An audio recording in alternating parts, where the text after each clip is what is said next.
Hello, guys. Welcome to Photographics Academy.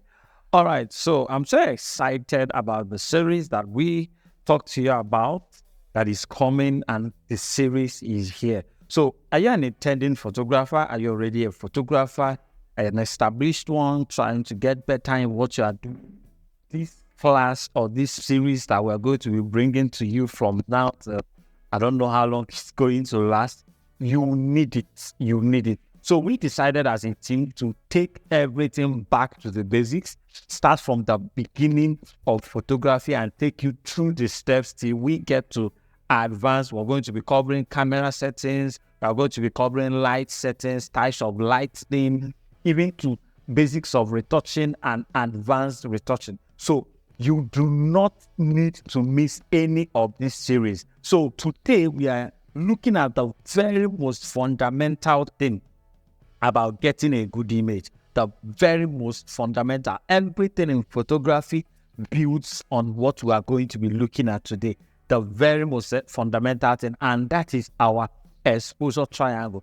I know this has been a very big issue for you, but after this class, trust me, it's going to be a cake. You'll be able to crack it and you'll be able to understand it carefully. So for your bonus or for supporting you, we are giving out all the slides we'll be using and some other support files so that you can also go through it in your own personal workstation and practice with your camera and have a better understanding of what I'm going to be talking about today. So let's get straight to it.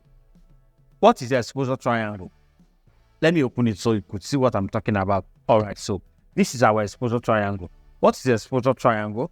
Exposure triangle is just the combination of your shutter speed, your aperture, and your ISO, and your ISO, to give you a very good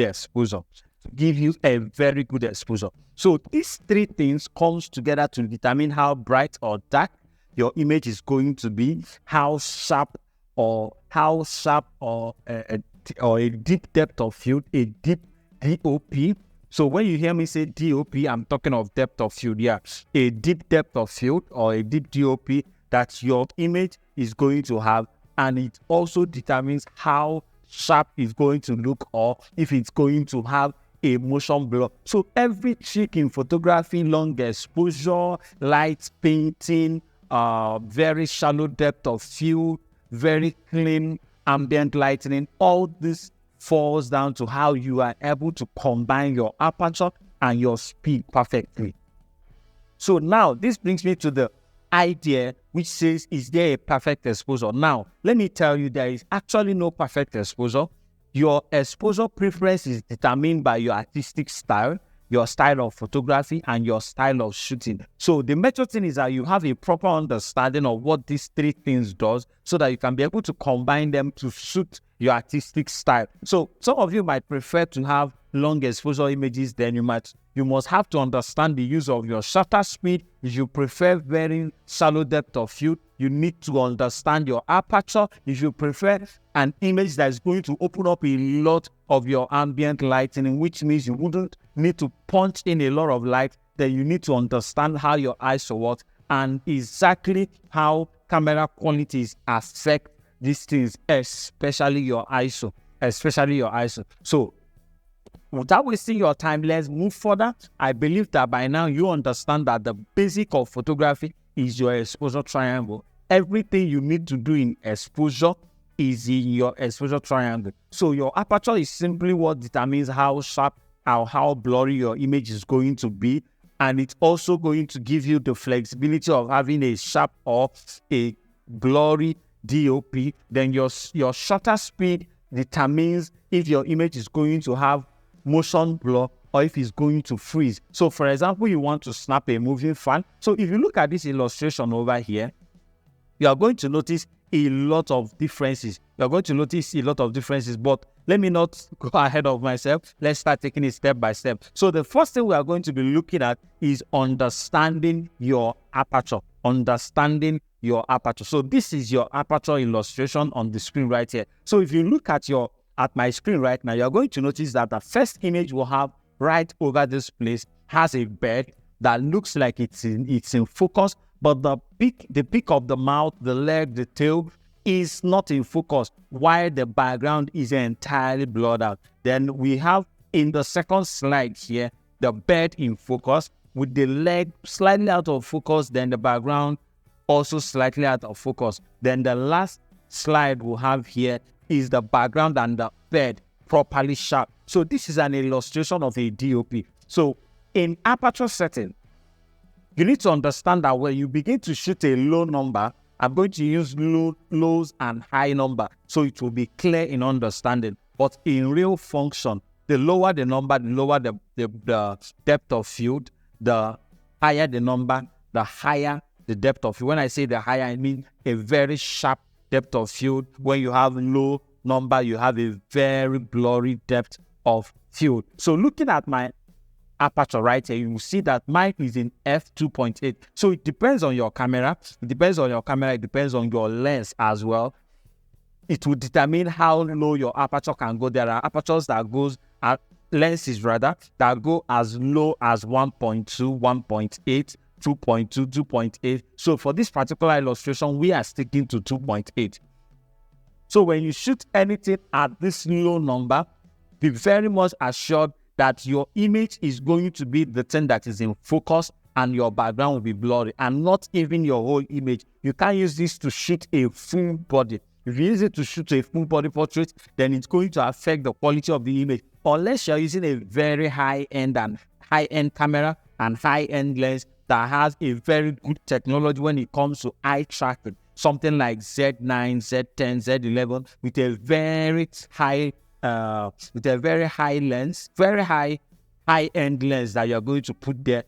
This is exactly what is used to do all this bird photography, wildlife photography that you see a bird properly zoomed in with the background almost entirely blurred out. This is the setting that does it. But the beauty of that, or the secret to that, is that whoever is shooting that is using a high-end camera with a high-end lens. So the camera is already built to take in that level of blur, of depth of field, and it's built to be able to identify the object and keep it in proper focus. If you're using a kit lens or you're using a low camera that is not quite high-end, a low-end camera, then I wouldn't advise you go this slow when you are doing a full body portrait, because it's going to really affect the result you are going to get at the end of the day. So I believe so far you are getting value. The next one I want you to look at is the f8. So between your f2.8 to f8, you are beginning to, as you are increasing the number, you will notice that the depth of field, which is the background, is beginning to shift in the level of focus that it has, in the level of blurriness that it has. The moment you step above f8 and start going into f9 towards f20, which is we have f22 right here, you are going to be having a very high-end sharp images. Even if you are using a bad camera, you are going to get something that will be, sharp enough for you to use.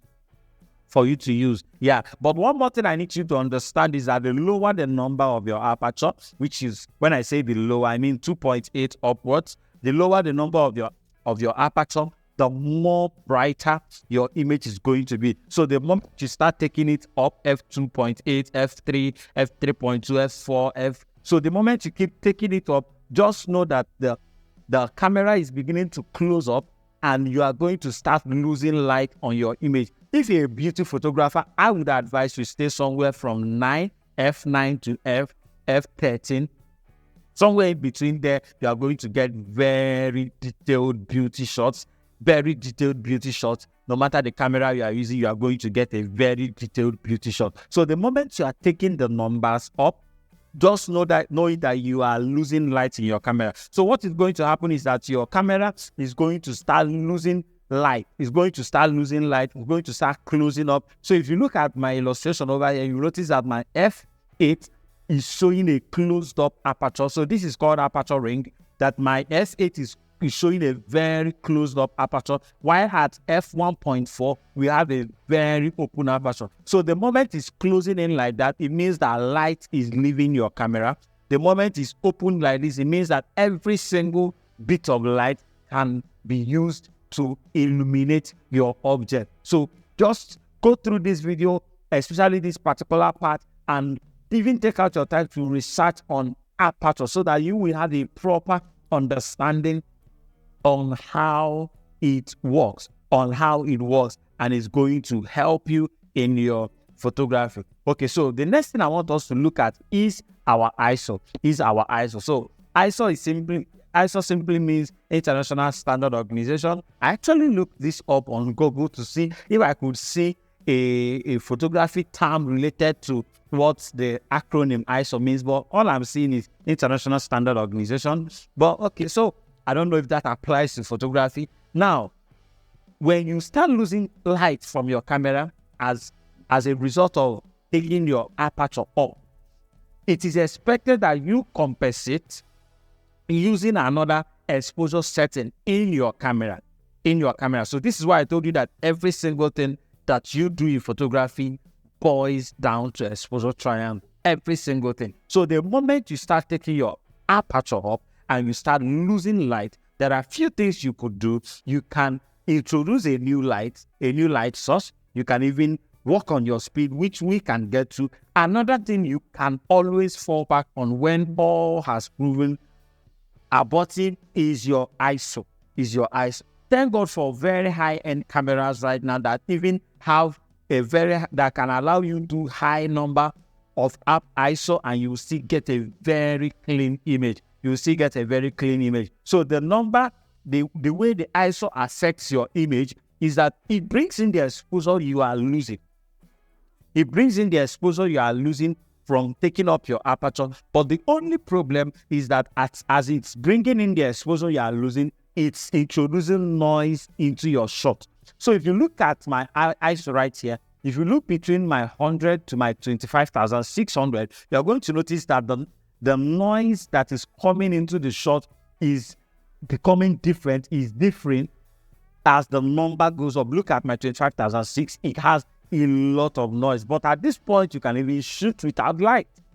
At 25,600, you can shoot even without a light source. This is actually what is used to do night photography, that standard level of setting out all of that with other things that can come into play to get that done.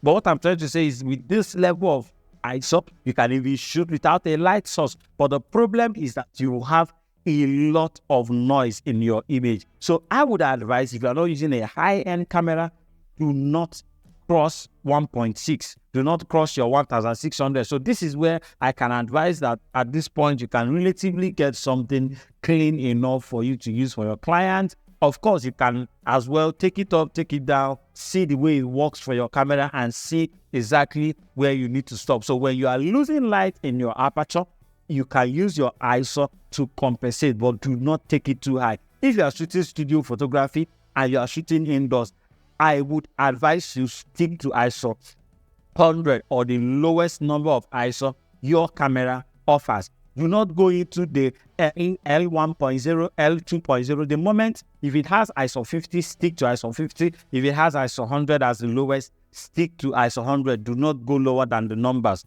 I believe you understand what I'm talking about. So you can as well stretch your own camera to see the effect of each of these things on your image. If I move over to my next slide, you are going to notice the way that the ISO that I'm talking about affects our image.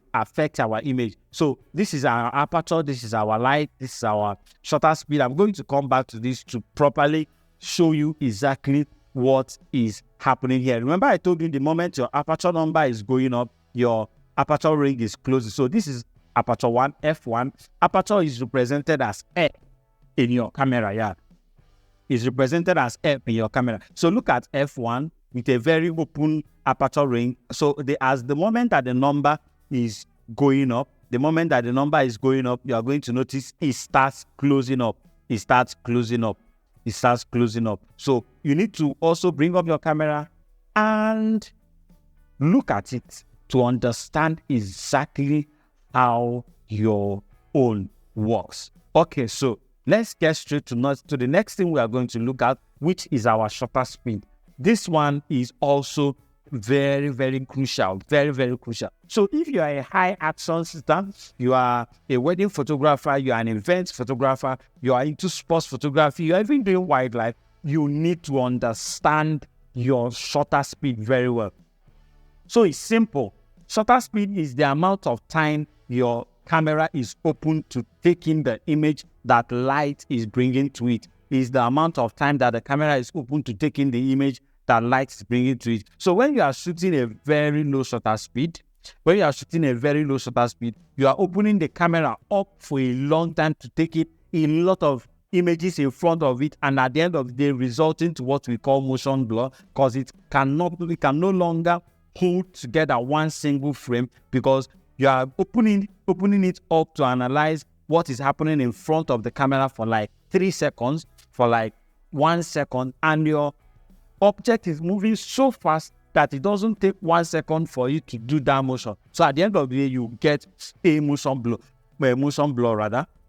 When you look at this illustration over here, you're going to notice that this place that said my speed at 13 and my speed at 500, you're going to notice the difference. So here we are having a very blurry motion blur. Here we are having a very sharp image, although he is in motion. So this is the idea you can use even to give a more creative effect to your shot. You can use it to give a creative effect to your shot. This is also the idea for light painting. This is the idea for light painting. If you are a light painter, a painting photographer, you are going to notice, you are going to understand exactly what I'm talking about. So the higher the number of speed you put in your camera, the more sharpness you begin to receive in your image. Why? It freezes every single motion that happens in front of camera, depending on how high your number is.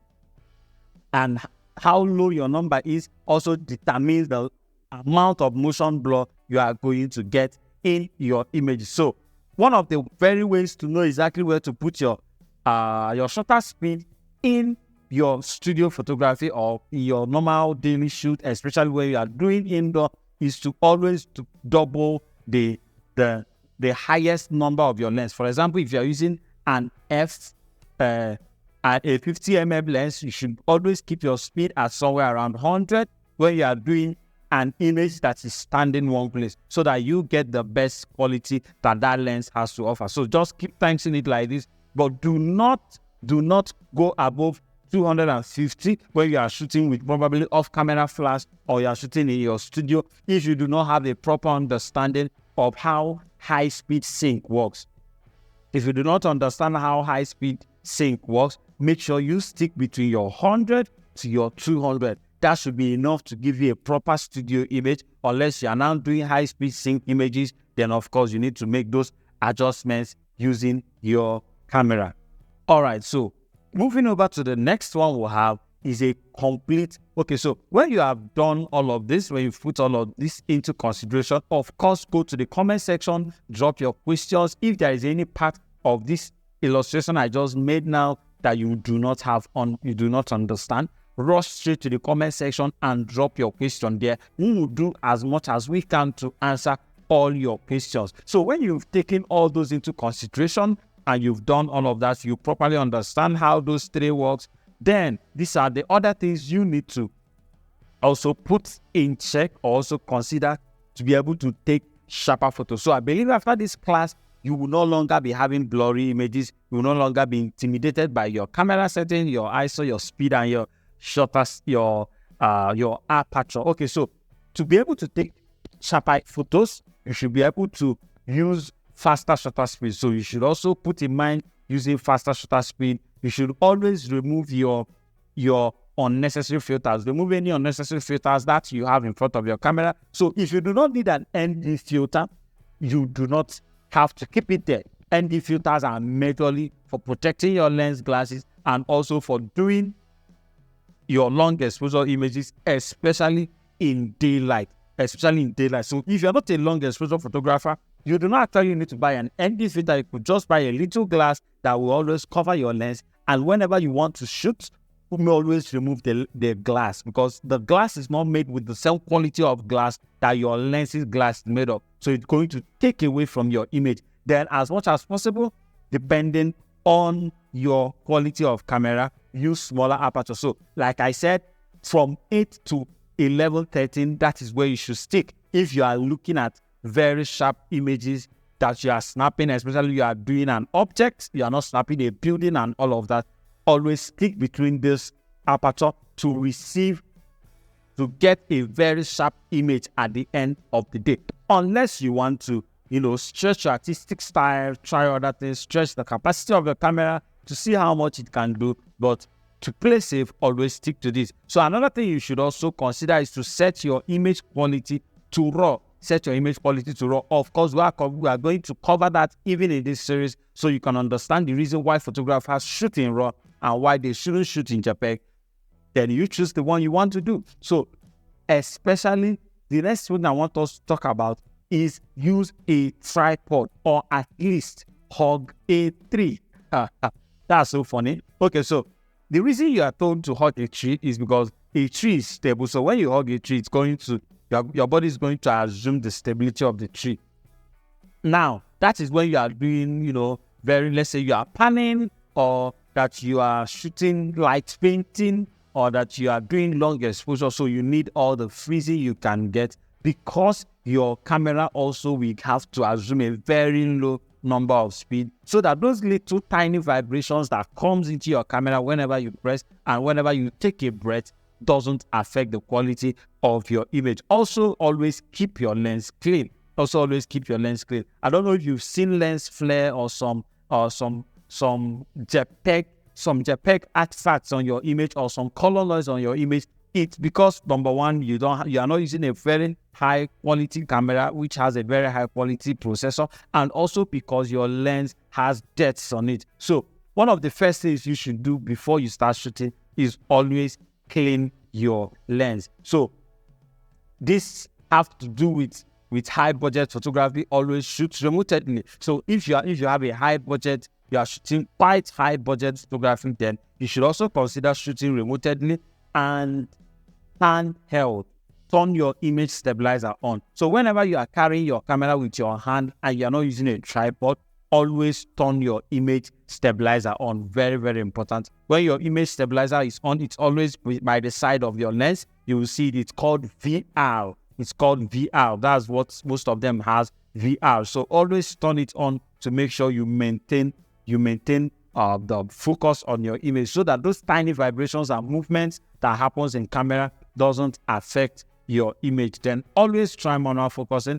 This will have to take a lot of practice for you to master, but try manual focusing. So when all gets to worst, you are not able to produce as much as you want, then I would advise that you consider using a software to sharpen your image.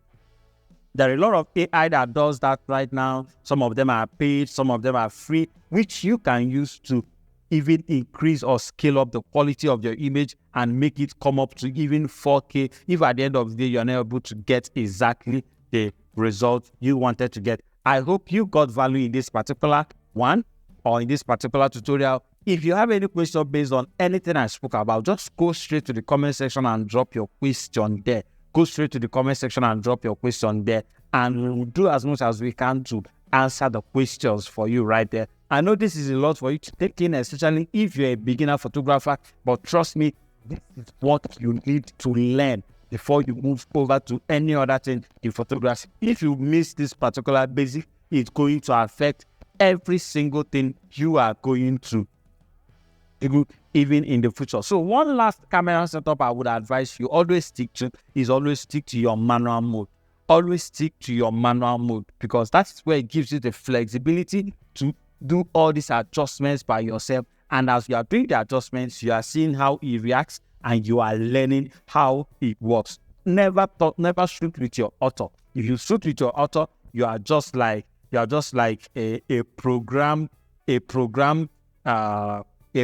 robot. You don't even understand what you are doing. Thank you very much for watching this amazing video, and make sure you subscribe to our YouTube channel. Please turn on your notification bell so that every single time this series is going to come, we are going to be building it layers by layers, just the same way you need it to become a professional from being a basic. So make sure your notification bell is turned on so that every single time we drop a new video in this series, you will get it. You will get notified. Thank you once again for watching. See you on the next series.